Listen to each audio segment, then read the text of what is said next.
Seorang nenek 70 tahun warga desa Muara Saling, Kecamatan Saling, Kabupaten Patlawang, Sumatera Selatan, dijemput tim medis gugus tugas COVID-19 ke rumah karantina untuk menjalani perawatan setelah hasil swabnya dinyatakan positif COVID-19. Nenek tersebut terpapar COVID-19 karena mempunyai riwayat kontak dengan pasien corona, perempuan asal Palembang yang dinyatakan positif, dan sempat kabur ke Patlawang saat akan diisolasi ke rumah sakit pada 10 Juni lalu. Nenek yang sehari-hari sebagai tukang pijit ini tertular karena memijat PDP tersebut ketika berada di Patlawang. Juru bicara gugus tugas COVID-19 Patlawang, Dr. Arga Sena mengatakan, dari hasil tracking yang dilakukan diketahui ada 9 orang yang melakukan kontak langsung dengan nenek tersebut.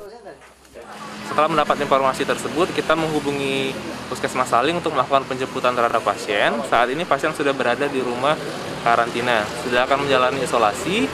Sedangkan untuk OTG yang kontak dengan pasien 02 ini ada 9 orang, di mana 4 orang sudah melakukan swab saat ini di rumah sakit.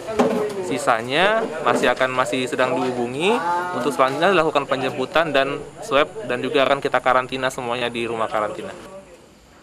Pelacakan masih terus dilakukan pada orang-orang yang pernah kontak dengan nenek tersebut untuk melokalisir penyebaran COVID-19 tersebut. Sukma Aldino, Kompas TV, Patlawang, Sumatera Selatan.